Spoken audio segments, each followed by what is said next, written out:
Yo soy la señora Elsa García y soy la coordinadora de escuelas primarias, pero de la área este del estado. Tenemos a otra coordinadora que se llama Dani Walters y ella es la coordinadora de las escuelas primarias, pero de la parte oeste del distrito de Alvin. En esta presentación que tenemos, el título es Obteniendo ayuda con los comportamientos de los niños.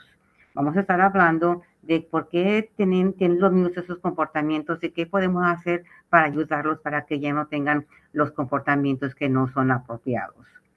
Lo que vamos también a discutir o hablar con ustedes es cómo es que tenemos que ver lo que los niños, hasta lo que lo están haciendo, identificar lo que hacen y también muy importante identificar por qué lo están haciendo.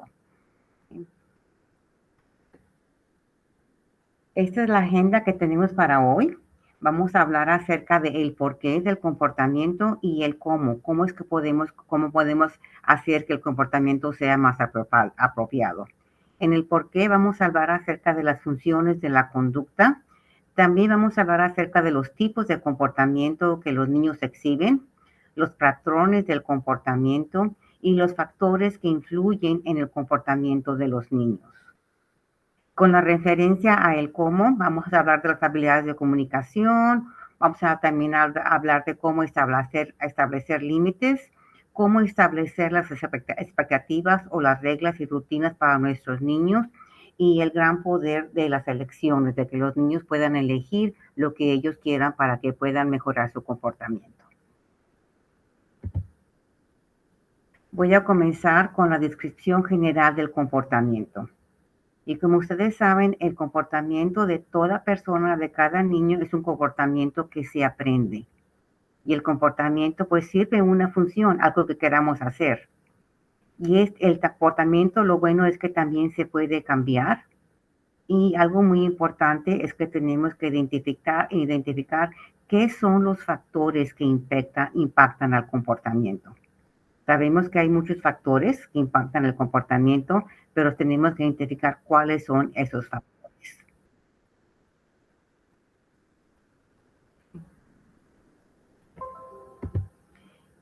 En las funciones del comportamiento, vamos a hablar por qué está ocurriendo el comportamiento.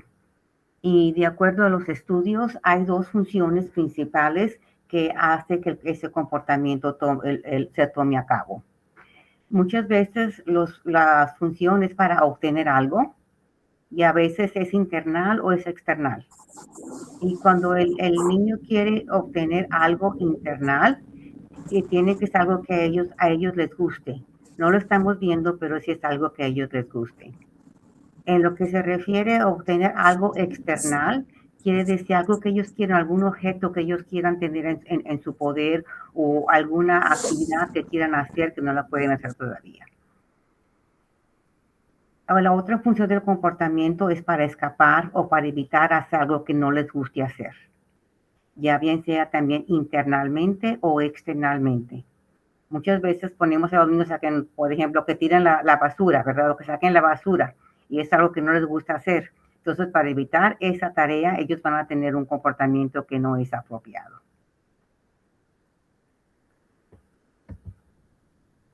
En las funciones del comportamiento hay tres cosas que tenemos que saber para poder identificar cuál es la función del comportamiento.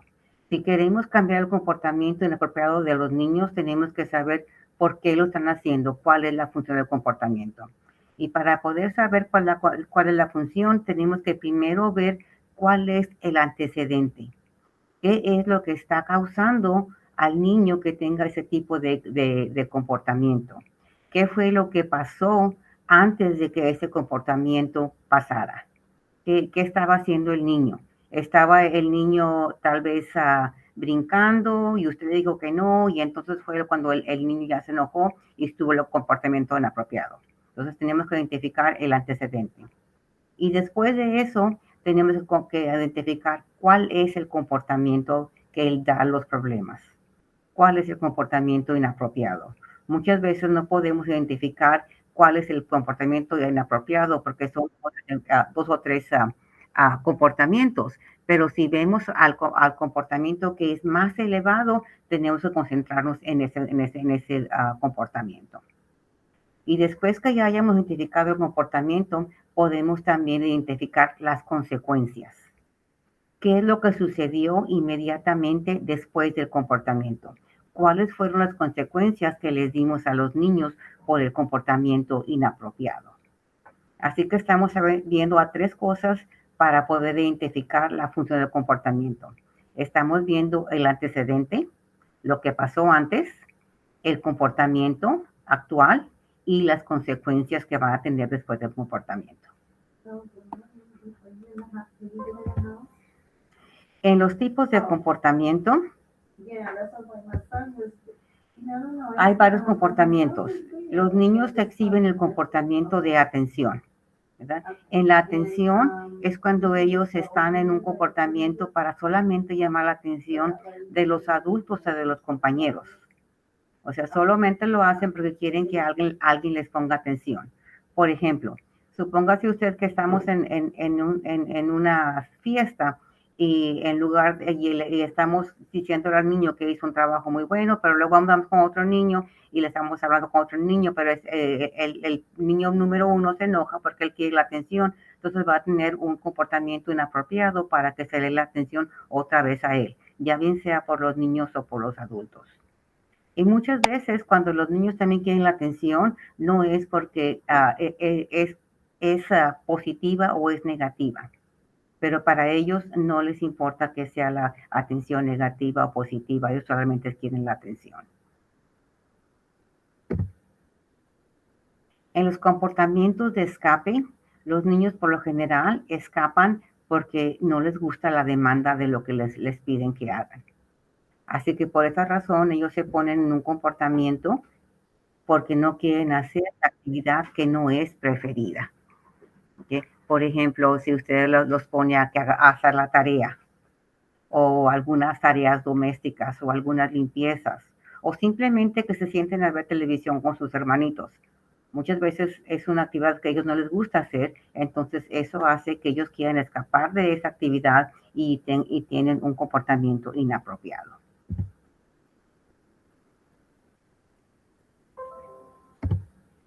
En accesos a tangibles, eso se refiere a que los niños muchas veces ellos quieren tener acceso a un artículo o alguna actividad que a ellos les gusta.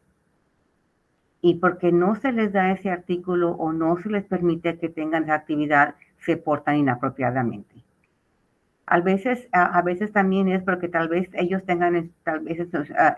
estén trabajando o estén divirtiéndose con su tableta y usted le dijo ya, el tiempo ya se pasó, usted le quiere quitar la tableta, pero para ellos es un artículo que es preferido, se lo quieren dar, entonces ahí comienza la batalla, ¿verdad? Ahí comienzan los niños a no portarse bien. Así que el acceso a tangibles puede ser acceso que ellos quieren tener un artículo o algo que ellos les gusta hacer. En los comportamientos tenemos que ver también en los patrones de comportamientos. Y yo sé que nos estamos enfocando en esta presentación en los comportamientos inapropiados, pero también tenemos que ver los comportamientos apropiados y también ver los patrones de esos comportamientos y decirles a los niños lo bien que lo hacen. En los patrones de escalación de comportamiento, estamos hablando de los que son muy severos, cuando los niños tienen unos arrebatos muy severos de comportamiento. Y cuando vemos otros arrebatos, pues, por ejemplo, cuando vemos en las escuelas, lo vemos que sigue siempre un patrón o un continuo o una secuencia. Sabemos ya que si el niño llegó a este nivel es porque pasó A, pasó B y pasó C.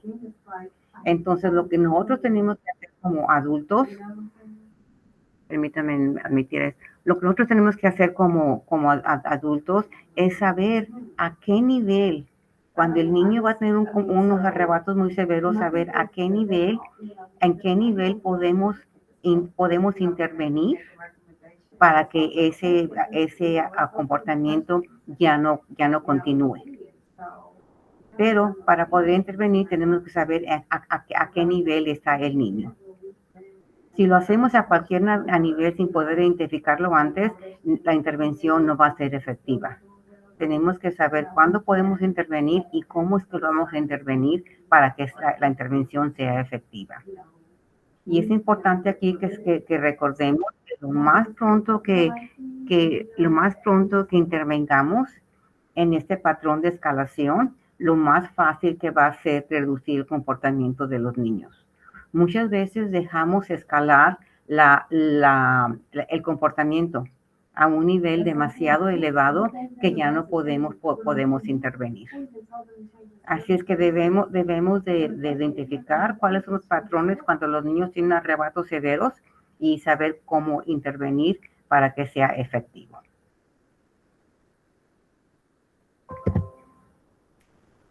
Ahora vamos a hablar acerca de los factores de comportamiento. En los factores de comportamiento tenemos que saber cuáles son los factores que pueden influir negativamente a los niños. Hay muchos factores, ¿verdad?, que pueden influirlos negativamente y positivamente. Pero como estamos hablando de comportamiento inapropiado, vamos a discutir los dos factores que pueden influir al niño negativamente. Muchas veces el niño se puede despertar tarde en las mañanas. Y cuando se despierta tarde, pues ya anda a la carrera tomando lo que debe de tomar para irse a la escuela y ya llegan a la escuela un poco molestos porque llegan tarde, todo lo hicieron tarde. A veces se les olvida comer. Usted le puede poner el desayuno en la mesa y ellos en lugar hacen otra cosa y se van, ya viene el camión, se van y no comieron. Ya bien sea en la casa, también puede ser en la escuela. Otro factor es cuando los niños no duermen lo suficiente.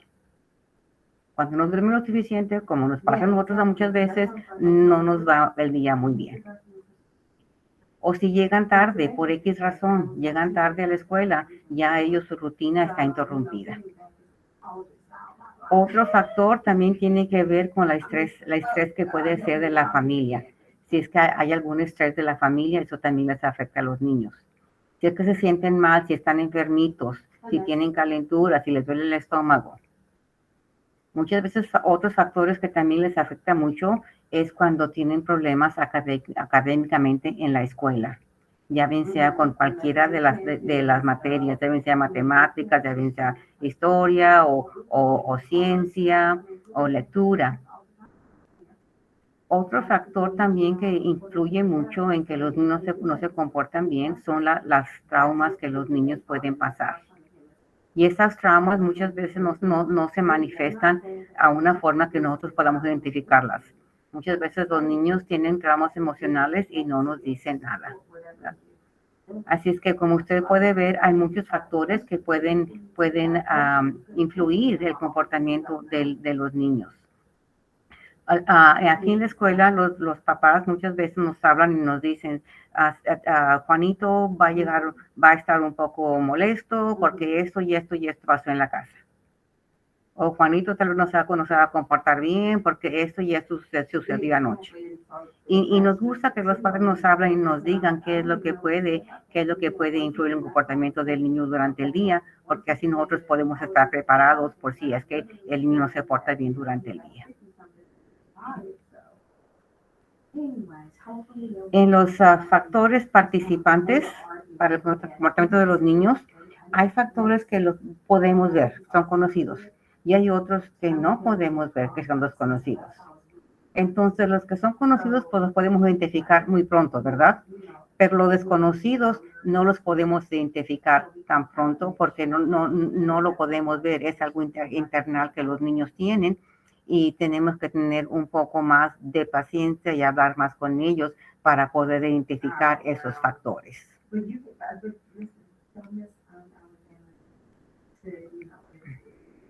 Ahora vamos a hablar de las habilidades de comunicaciones. ¿Cuáles son las habilidades que tenemos que estar seguras de poder implantar efectivamente?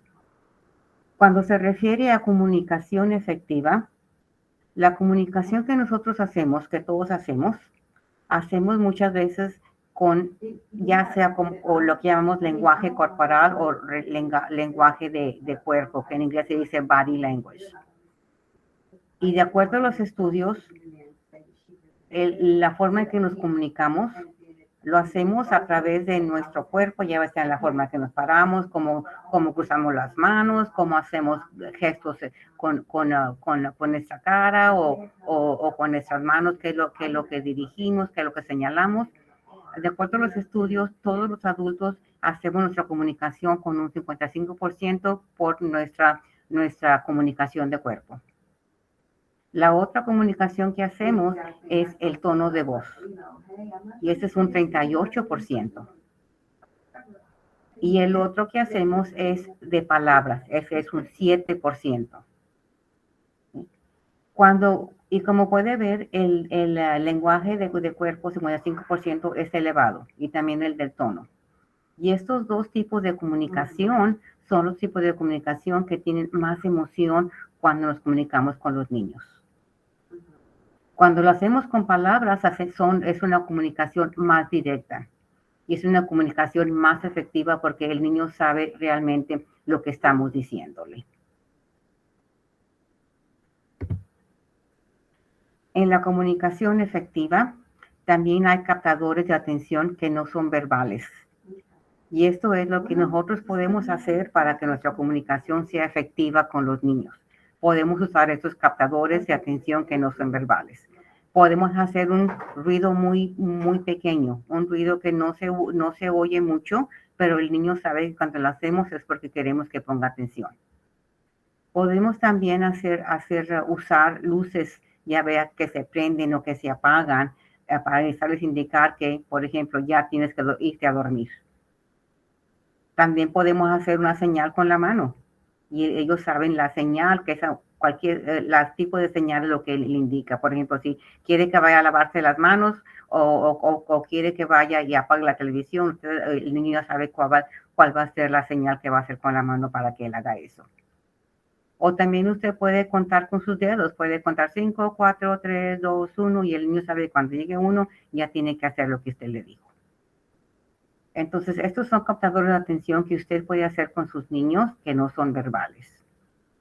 Ahora, hablando de los captadores no verbales, pero que son advertencias, la proximidad, ya si usted se aproxima a su niño, el niño quiere saber que sí, eso es una advertencia, usted tiene que hacer. Si usted va y toca, por ejemplo, en su mesa, en el escritorio, con la mano, indicando de que tiene que hacer lo que usted le pidió. O si usted pone su puño y no ha escrito bien puño en su pecho, indicando que tienes que hacer esto, entonces él sabía que eso es una advertencia. O solamente con la mirada que les damos muchas veces, ya lo estamos advirtiendo de que eso tiene que hacerse, que tiene que hacer lo que usted le dijo. Así es que es importante de que los niños sepan cuál es el tipo de comunicación que usted usa con ellos para hacerles saber lo que tienen que hacer. Siguiendo con comunicación efectiva, se tiene que hacer la comunicación para que sea efectiva, tiene que ser con una voz calmada y firme. Una voz calmada y firme es mucho más efectiva que una voz que sea fuerte o sea desafiante. Si usted exige que cumplan algo que tienen que hacer a través del tono de voz y a través del volumen de voz, entonces usted pone a su hijo, a su hija en una posición en la que se siente que debe salvar sus apariencias. En otras palabras, el niño se va a poner en una forma que va a decir, pues no, pues me están atacando. Si lo hacen en una voz calmada y firme, el niño va a decir, bueno, pues podemos hablar de esto. Pero si usa un volumen de voz muy alto, entonces el niño dice, pues ya me está atacando, entonces mi voz también va a ser alta. Si usted le habla a su niño alto, el niño también va a contestar en voz alta. Cuando use comunicación efectiva, tenemos que recordar que tenemos que usar siempre la declaración de que yo voy a hacer esto o yo voy a hacer lo otro. Y siempre asegure de que las elecciones o las opciones sean las opciones que le gustan a usted y también al niño, si es que le va a dar alguna selección al niño, alguna opción. Nunca dé una opción que a usted no le guste o que no coincida con su sistema de valores, lo que usted piensa que debe de hacerse. Y es también importante saber que nunca se da opciones cuando haya peligros. Hay un peligro, no podemos dar una opción que va a poner al niño en peligro. Y también cuando nunca dé opciones a menos que esté dispuesto a decidir por su hijo en 10 segundos. O sea, si usted da una opción, es que usted va a tomar la decisión en 10 segundos. Así que cuando usted le esté diciendo al niño lo que debe de hacer, es importante que le diga, necesito que tú hagas, por ejemplo, tu tarea. O si no, vas a perder tu tiempo en la computadora por 5 minutos o 10 minutos. Y también le puede decir, ¿qué prefieres hacer? ¿Hacer tu tarea primero o sacar la basura primero y hacer la tarea segundo? Así que usted le está dando unas opciones. O también le puede decir, ¿qué piensas sería mejor para ti? ¿Hacer la tarea primero o hacer la tarea después y irte a bañar primero o irte a bañar después? Así es que para que la comunicación sea efectiva, usted tiene que darle claramente lo que usted espera que el niño haga, las opciones que usted quiere que el niño tenga. Y otra vez le recordamos que las opciones deben de ser opciones que en las que usted esté de acuerdo también. Y siguiendo con la comunicación efectiva, cuando usamos más emoción en la comunicación, entonces la acción no va a ser muy reflectiva, va a ser menos reflexión. Porque la acción tiene demasiada emoción y eso nos indica que tenemos que actuar inmediatamente. Y lo que queremos es no usar tanta emoción en la comunicación para tener tiempo de reflejar. Por ejemplo, si usted no está seguro de usar esto o no, usted puede pensar en la última discusión que usted tuvo con su pareja. Usted dijo algo que tal vez no quiso haber dicho. Muchas veces cuando estamos platicando, cuando estamos hablando, ya bien sea con nuestra pareja o con nuestros mejores amigos o con nuestros padres, dejamos que la emoción venga primero. Y la emoción es la que toma parte en lo que estamos hablando. Así es que en lugar de estar hablando calmadamente, ya estamos hablando con tono alto o con voz con mucha emoción. Lo que tenemos que recordar aquí es que no queremos convertirnos en el problema. Tenemos que dar esto un paso a paso y cuando estamos hablando con los niños del problema, no tomarlo personal. Estamos hablando solamente del problema, ya bien sea con el niño, ya bien sea con nuestra pareja o con nuestro amigo o con nuestras hermanas. Una buena forma de escalar una situación con su hijo o hija es estar de acuerdo en qué va a ser la emoción. O sea, qué es lo que estamos hablando. Podemos ver las declaraciones como puedo ver por qué te sientes así o puedo ver por qué puedes estar enojado, lo cual está bien que estés enojado, pero lo que hiciste después de que te enojaste es el problema. Entonces, cuando hacemos esas preguntas o decimos esto a los niños, ellos pueden ver que no es usted la que es parte del problema, pero es lo que él hizo, lo que el niño hizo que es el problema. Y estamos dejando otra vez la emoción afuera. Estamos hablando solamente de qué fue lo que pasó.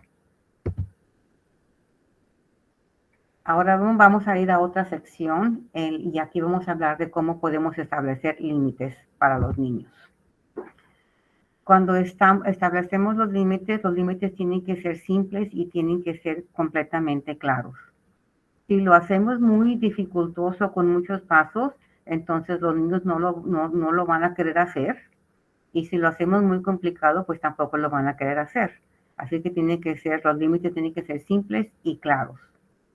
Y tienen que ser también razonables, algo que sabemos que los niños pueden hacer, no algo que esté fuera de su alcance y que no pueden hacer. También tienen que ser algo que el niño lo pueda hacer, que sea ejecutible, que el niño lo pueda hacer, no algo que ni usted ni él saben que lo puedan hacer o lo puedan completar. Pero lo más importante de esto es que tenemos que saber que los límites tienen que ser consistentes. Si lo hacemos solamente los lunes y no los martes y los miércoles, pues entonces no va a ser consistentes y el comportamiento no va a cambiar. Cuando establecemos los límites, tenemos también que tener las expectativas inmediatamente. ¿Qué es lo que queremos que los niños hagan inmediatamente? Tienen que estar ya también puestas. Algo que muchas veces que yo también como madre lo he hecho, le decimos a los niños que, por ejemplo, ve y tira la basura, no hacen caso. Lo digo otra vez, ve y tira la basura, no hacen caso. Y lo repito como unas 5 o 6 veces, ¿verdad? Entonces los niños se acostumbran a que lo estamos repitiendo. Así es que lo que estamos enseñándoles es que ellos no lo van a hacer hasta después de 5 o 6 veces. Y eso es algo en lo que tenemos que trabajar diariamente, porque muchas veces involuntariamente decimos lo mismo 2 o 3 veces y no ponemos atención si el niño está realmente escuchándonos y va a hacerlo o no. Así que si queremos que el niño haga algo, tenemos que decirle, ve y haz esto, y poner atención y ver que sí me escuchó, que sí lo escuchó y que sí lo va a hacer, para no repetirlo más de una vez. Algo que también tenemos que ver aquí es de que cuando hacemos algo o cuando le decimos a los niños que hacemos algo, es porque ya lo pensamos anteriormente, o sea, ya sabemos lo que vamos a decir y vamos a decir lo que queremos decir, no va a ser otra cosa porque podemos sentirnos mal y, ay, no, mejor no lo digo porque el niño se va a sentir mal, o mi sobrino se va a sentir mal, o cualquier persona, ¿verdad? Si pensamos algo y es lo que tenemos que decir, tenemos que decirlo para que el niño lo pueda hacer. También tiene que tener un plan para cuando el niño no cumpla con las normas. Si usted le dijo, ve y tira la basura y no lo hizo, entonces, ¿qué es su plan para cuando él no va a cumplir con lo que usted lo hace? ¿Cuáles van a ser las consecuencias? Tenemos la regla que usamos aquí también en la escuela, la que es sí y entonces. Si haces esto, entonces vas a hacer esto. O si no lo haces, entonces esto va a suceder. Puede ser para la consecuencia o puede ser para nada más el comportamiento. ¿Sí? Así que aquí lo estamos refiriendo a definir lo que quiere que su niño haga y lo que el niño va a ganar si esa actividad se cumple adecuadamente. Tenemos unos ejemplos. Por ejemplo, si el niño hace su tarea, entonces va a poder tener 15 minutos de computadora o cualquier actividad que a él le guste. Y es importante también lo que hacemos con los estudiantes aquí en la escuela. Permítame poner aquí. Hacemos aquí en la escuela es de que antes de que tengamos un plan como este para los niños, de que si haces esto, te puedes hacer esto, hacemos un inventario con los niños. Hacemos un inventario para saber qué es lo que les gusta a ellos hacer.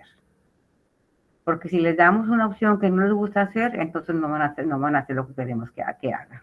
Así que usted en su casa también puede hablar con sus niños y hacer un inventario de qué es lo que les gusta hacer, y puede poner eso como una opción cuando les pide que haga algo.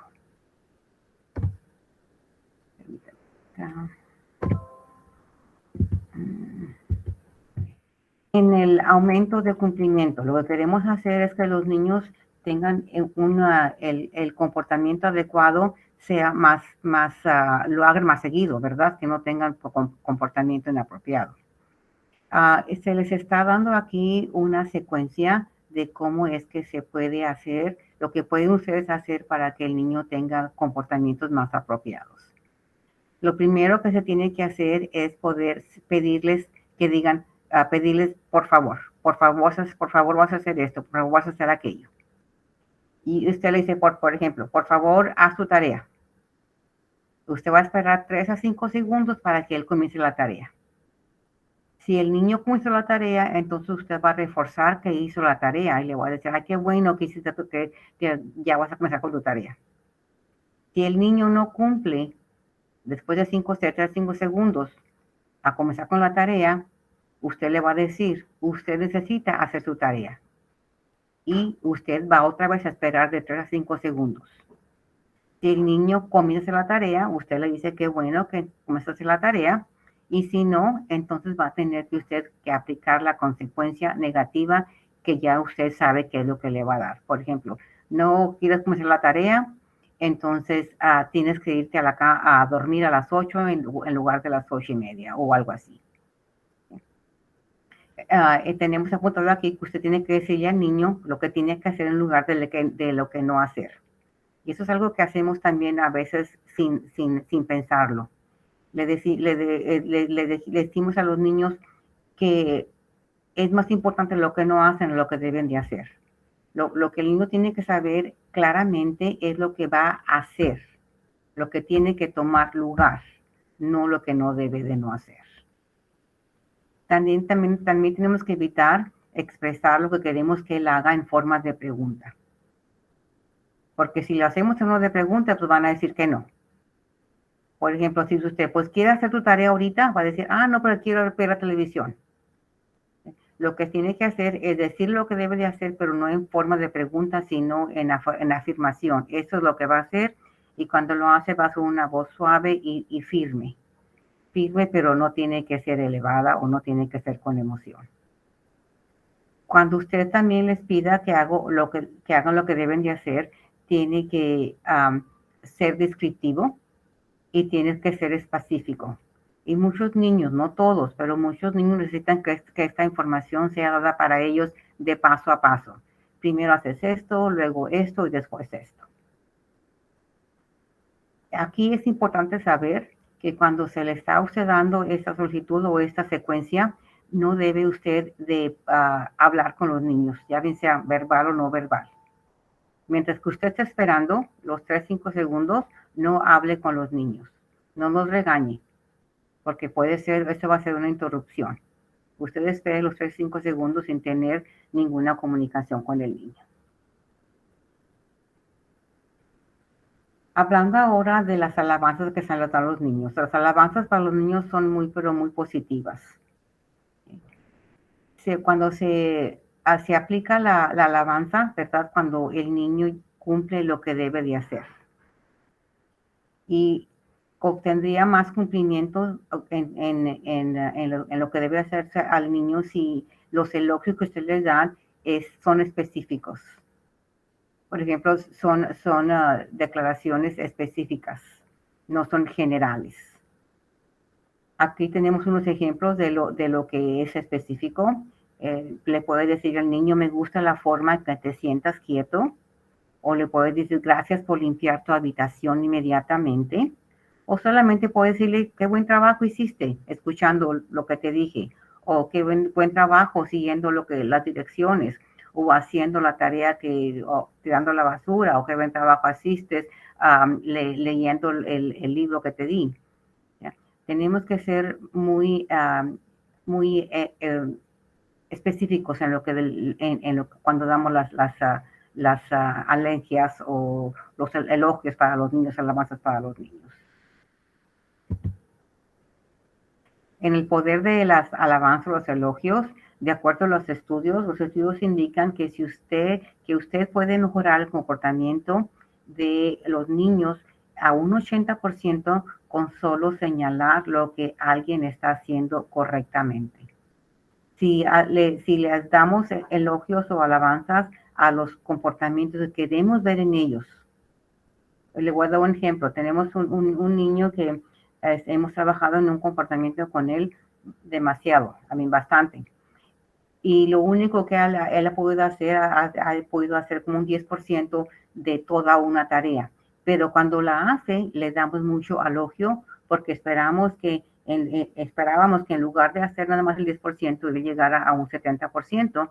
Y está el niño mejorando. Todavía no hace al 70%, pero está mejorando mucho porque estamos dando la alabanza, los elogios en lo que él puede hacer en ese momento.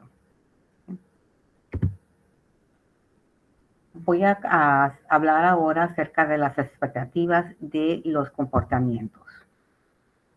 Y vamos a comenzar con la relación con las reglas. ¿Cuál es su relación con las reglas? Las reglas, ya bien sean en la casa o en la escuela, no son negociables. No es algo de que los niños puedan decir, pues la quiero cambiar. No, las reglas no son negociables. Van a ser claras y van a ser específicas. Tenemos que recordar que como adultos no tenemos ninguna relación con las reglas. Las reglas son las reglas. O sea, las reglas no son parte de la persona, de nosotros mismos. no son parte de nadie, son solamente las reglas que están escritas en blanco y negro. El cumplimiento de las reglas no es parte de cómo se relaciona usted con su niño o en el caso de nosotros con el estudiante. Si el niño no cumple las reglas, no es por culpa de nosotros. Esa es la regla y es lo que el niño debe de seguir. Las reglas en casa, las buenas reglas se limitan solamente a 5. Solamente a 5 si queremos tener buenas reglas en la casa. Y deben ser simples y deben ser fácil de entender. También tenemos que poder observarlas. Las reglas podemos observar lo que los niños pueden hacer. Y medibles quiere decir que podemos contarlas, cuántas veces el niño ha hecho lo que se indica en esa regla. Otra vez aquí nos referimos a que deben de ser razonables, lo que se puede hacer de acuerdo a la edad de los niños y a la capacidad de los niños. Y también deben ser consistentes con los objetivos de aprendizaje y las expectaciones de los niños. Consistente con lo que ellos deben de aprender y cuáles son las expectaciones. ¿Tenemos una pregunta? ¿Tenemos una pregunta? No. Puede hacer la pregunta si tiene alguna pregunta. No. Ok, voy a seguir.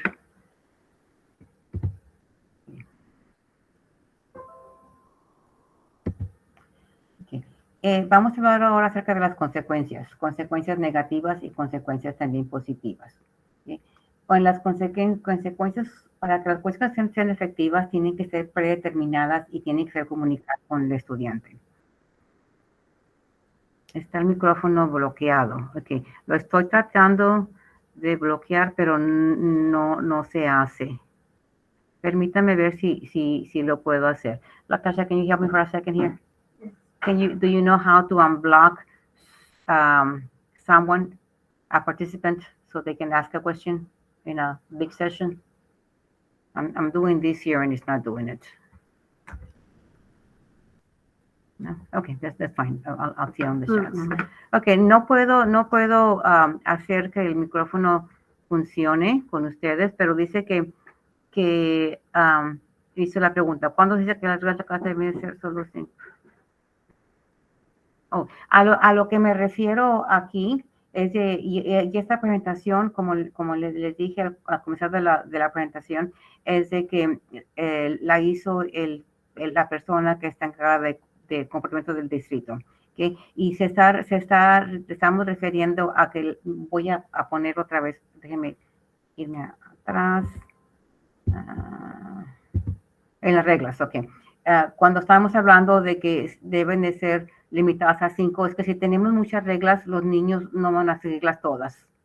Si lo hacemos simples, fácil de entender, razonables y no muchas, los niños van a seguir esas reglas. Y eso es a lo que me estoy refiriendo. ¿Sí le contesté bien la pregunta? Espero que sí. Ok. Ahora voy a seguir. Ok, estamos hablando de las consecuencias negativas y positivas. Para que las consecuencias sean efectivas, tienen que ser predeterminadas y comunicadas. O sea, eso es la consecuencia que usted le va a dar a los niños cuando no se portan bien.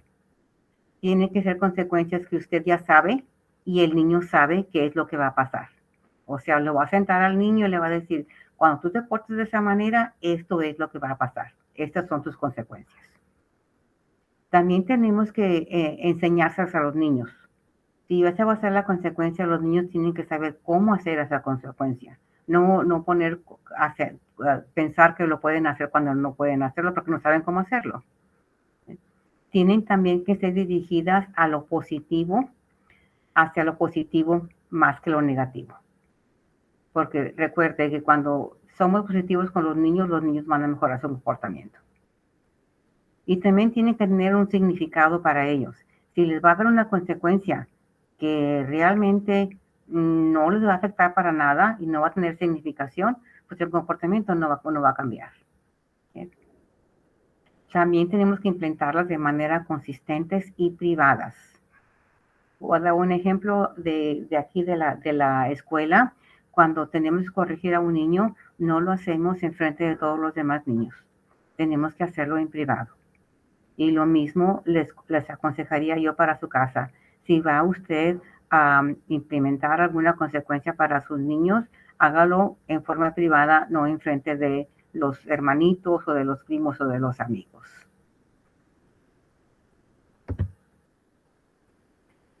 Las consecuencias planeadas, cuando es más apropiado tener consecuencia planeada, es cuando usted quiere que haga un cambio de comportamiento inmediato.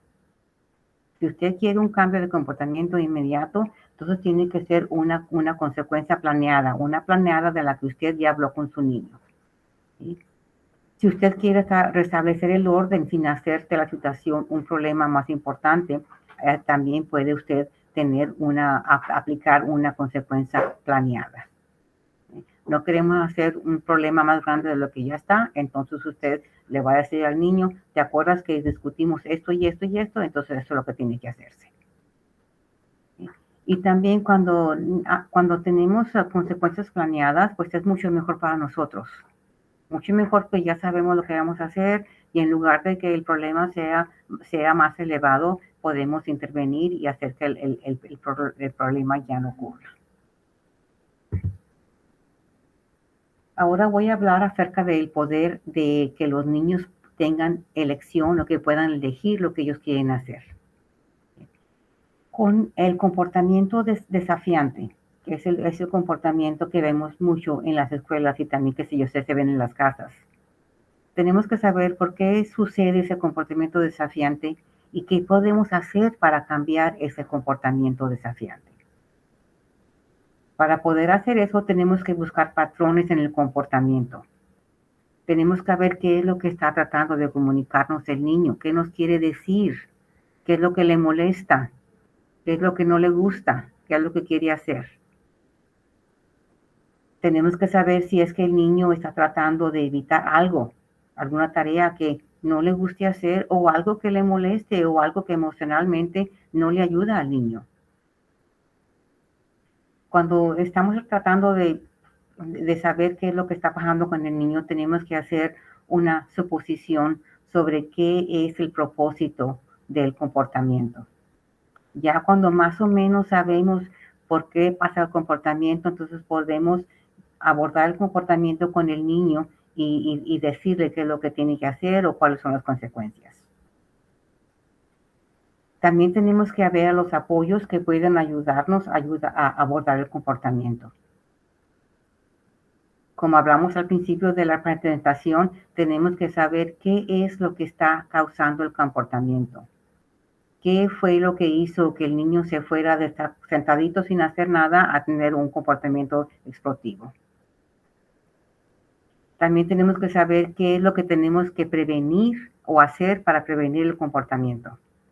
Ya que podemos estudiar el comportamiento del niño y tener información, ya podemos también hacer qué es lo que tenemos que hacer para prevenir el comportamiento. Y es algo que nuestras maestras hacen diariamente. Saben que el niño tiene problemas de comportamiento y saben cuándo intervenir y cuándo prevenir el comportamiento, porque ya saben que si les van a decir, les va a pedir que hagan una tarea que no les gusta a ellos hacer, saben que va a comportarse mal, entonces ellos ya tienen algo planeado para prevenir el comportamiento. Y algo importante, que es lo último que estamos todos, pero es muy importante, es que tenemos que estar seguros de que los niños tienen la habilidad para comportarse bien. Muchas veces esperamos que el niño llegue a un plan C, pero no les explicamos el plan E y el plan B. Entonces es importante de que sí se haga, sabemos cuándo debemos intervenir. Okay, Rodríguez García, ¿no tiene alguna pregunta? Ana, ¿estás en la presentación? Sí, estoy en la presentación. ¿Cómo puedo hacer para dejar que me hagan preguntas? Porque no he podido Sí, déjame cambiar eso un momentito, ¿ok? Ándale, gracias. A ver, Porque déjame. Si quieres continúa mientras yo trato de hacer eso, ¿ok? Ok, perfecto. Ok, Mariela Rodríguez, en cuanto puedas, que tengas acceso, puedes hacer la pregunta. ¿Está bien?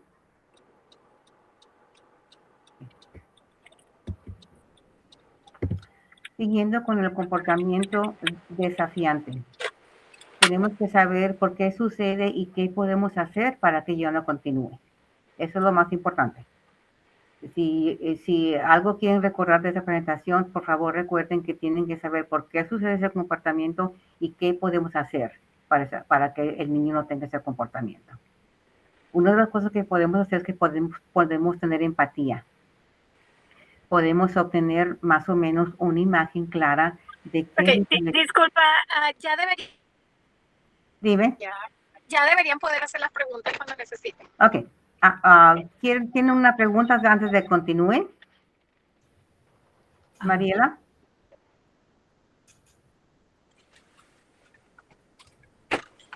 Ya ellos pueden abrir sus micrófonos, ya los micrófonos ya los pueden abrir Ok. y así ya pueden hacer las preguntas por el micrófono. Ok, pueden abrir sus micrófonos y hacer la pregunta. Mariela, si tienes una pregunta, la puedes hacer. La puedes hacer. No, estoy bien, gracias. Ándale, gracias, Mariela. Okay. Entonces, siguiendo con lo del contrato desafiante, tenemos que tener empatía. Tenemos que tener más o menos una imagen más o menos clara de qué es lo que le preocupa al niño o a la niña. ¿Por qué se está poniendo así? ¿Qué le está preocupando?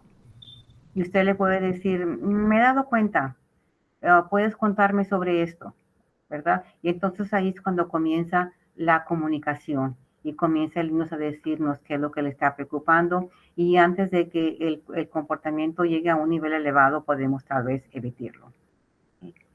Tenemos también que definir el problema. Tenemos que ver las inquietudes. Hay dos inquietudes que deben resolverse. Nuestra propia inquietud y la inquietud del niño. Durante esta presentación hemos hablado mucho de que cuando estamos hablando con los niños acerca del comportamiento no tengamos mucha emoción, ¿verdad? Porque nuestra emoción o nuestra inquietud se la estamos bajando también a ellos. Y eso es lo que hace, nuestra inquietud y nuestra emoción hace que el comportamiento sea más elevado. Y por supuesto que el niño tenga más inquietud también. Lo que tenemos que hacer también es tener varias ideas con los niños, soluciones juntos, el niño, su hijo y usted, hablar acerca de soluciones al problema, tener varias soluciones. Cuando usted le dice al niño que lo van a hacer juntos, eso hace que el niño se sienta más importante y que diga, yo tengo control de lo que puedo hacer. Por supuesto que no tiene todo el control, porque ustedes juntos lo están haciendo. Una cosa que usted le puede decir a los niños, les puede decir, vamos a ver cómo podemos resolver este problema. Vamos a ver cómo podemos hacer esta actividad, ¿verdad? Algo que tenemos que recordar es que no vamos a dar consejos. ¿Sí? Puede preguntarle al niño si le gustaría saber cómo otros han resuelto ese problema. Pero lo más importante aquí es que usted le va a dar la opción a ellos. Le va a dar la opción a ellos. La razón por qué tenemos que hacer uso de opciones es porque las opciones hacen que los niños se obliguen a pensar y sean independientes. Ellos están teniendo opciones y ellos están haciéndose independientes y ellos están decidiendo qué son las opciones que ellos van a tener. Las opciones también dan oportunidad para que los estudiantes o los niños cometan errores y aprendan de esos errores, aprendan de las consecuencias. Nosotros como adultos cometemos errores diariamente y aprendemos de esos errores, aprendemos de las consecuencias de esos errores. También las opciones nos ayudan a evitar a tener batallas de control con los niños. Cuando estamos en una batalla de control con los niños, por ejemplo, no, usted lo va a hacer porque yo soy la mamá, usted lo va a hacer porque yo le dije que lo hiciera, eso es y el niño, no, pero yo quiero hacer esto, entonces es una batalla de control con el niño y con usted. ¿Sí? Y es lo que no, es lo que debemos evitar siempre. Recuerde no tener la emoción en eso y nada más decir lo que deben de hacer. Importante es que las opciones brindan una oportunidad para que los niños escuchen que confiamos en lo que ellos piensan, en su habilidad para pensar, para razonar, para obtener las opciones, para decidir las opciones. En final, el uso de opciones construye confianza en los niños, en ellos mismos, y también les ayuda a tener relaciones. Y muy importante para todas las materias escolares es que les ayuda a desarrollar habilidades de pensamiento crítico, poder hacer preguntas, poder razonar, poder decir lo que ellos piensan.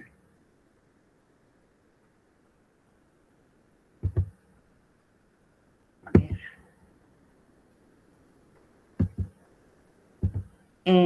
¿Por qué guiar a los niños a resolver sus propios problemas? Es porque los enseña a ser razonables, responsables, les brinda oportunidades para tomar buenas decisiones. Yo sé que a veces van a tomar malas, pero también lo queremos que tomen buenas decisiones. Les da dignidad y respeto para ellos mismos. Y porque les ayuda, por supuesto, que a elegir la mejor solución. Y dejemos que las consecuencias sea la persona que está mal.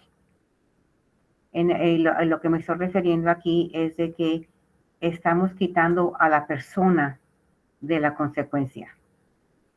Las consecuencias son blanco y negro, y si el niño se porta mal, no es por culpa de usted que usted tiene las reglas o por culpa de la maestra, pero es por las consecuencias que están escritas y que el niño se le dio por el comportamiento que no fue apropiado. Cuando usted deja que los niños vean que las consecuencias son consecuencias, los niños los van a ver ustedes como ayudantes y no como los jueces, no como los que van a ejecutar la consecuencia. Y por supuesto que va a tener una relación mucho más mejor con sus hijos. Como cierre, lo que queremos decirle es que tenemos que hacer prevención. Lo más importante es que tenemos que prevenir ese comportamiento. Y para poder prevenir el comportamiento, tenemos que saber cuáles son los antecedentes, qué es lo que hizo que el niño se enojara, qué fue lo que el niño hizo y cuáles son las consecuencias. Eso es lo que tiene que usted recordar, las tres cosas, y están creo que en la tercera o cuarta página de esta presentación. También tiene que desarrollar un plan y tiene que ser consistente. No haga usted un plan en la que no va a poder ejecutarlo. Haga un plan simple y que sea consistente. Como lo hemos dicho durante la presentación, mantenga la calma, no se ponga con mucha emoción y no lo tome personal. Usted está tratando de corregir un comportamiento, no lo toma personal. No tampoco atraviese esto solo. Enfoque tiene que ser, permítanme poner aquí está. Tiene que estar con alguien, vaya, tiene que tener las soluciones anteriormente, tiene que hablar con su hijo, su hija, planearlo, ya bien sea con su pareja, cuáles son las reglas de la casa, o sea, no lo haga todo solo. Las estrategias deben de ser proactivas, porque son más fáciles que reactivas. Si usted va a reaccionar cada vez que el niño se porta mal, en lugar de tener un plan ya escrito y las estrategias que va a poner en lugar, entonces no va a ser muy fácil para usted. Es mucho más fácil cuando tenemos ya todo planeado de cuáles van a ser las consecuencias, cómo es que usted va a hablar con su hijo, cuáles son las reglas, a reaccionar cada vez que pasa algo que no es adecuado. Okay. ¿Tienen algunas preguntas? Sí. Dígame. Gracias. Disculpe, Elsa, ¿estas sirven para los niños hasta qué edad? ¿Hasta la adultez? Las reglas son reglas para cualquier edad. Para cualquier edad. ¿Y las técnicas también? Exacto. Gracias. Sí. ¿Alguna otra pregunta?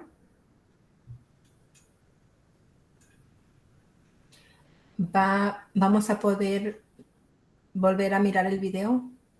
Sí, está grabado. Ah, Está gracias. grabado, sí. Y también tienen, le voy a decir, mire, tienen, que sí quiero hablar sobre esto, mire, donde está información de Alvin ISD, usted tiene el nombre de Laura Burden, que es la encargada de nuestro programa federal y programas especiales, y luego la señora Sarah Chauvin es la directora de educación especial. ¿Okay? Y tenemos también a Miranda Hernández, que es la coordinadora de las preparatorias para educación especial, Latasha Bennett, que es la coordinadora de las secundarias, Dani Walter es la coordinadora de educación especial para las escuelas primarias del oeste del distrito, y yo, que soy la coordinadora de educación especial para el este del distrito. Y tiene ahí también la información de Rogelio Maxwell, que es el especialista del distrito de comportamiento, y tiene, no le apunté, no tengo su teléfono completo, pero lo voy a poner. Si tiene alguna pregunta de comportamiento, puede hablar también con él. Está bien. Cualquiera de nosotros. Gracias por hacer estos programas. Sí, de nada. Estamos aquí para servirles. Ujú. ¿Alguna otra pregunta?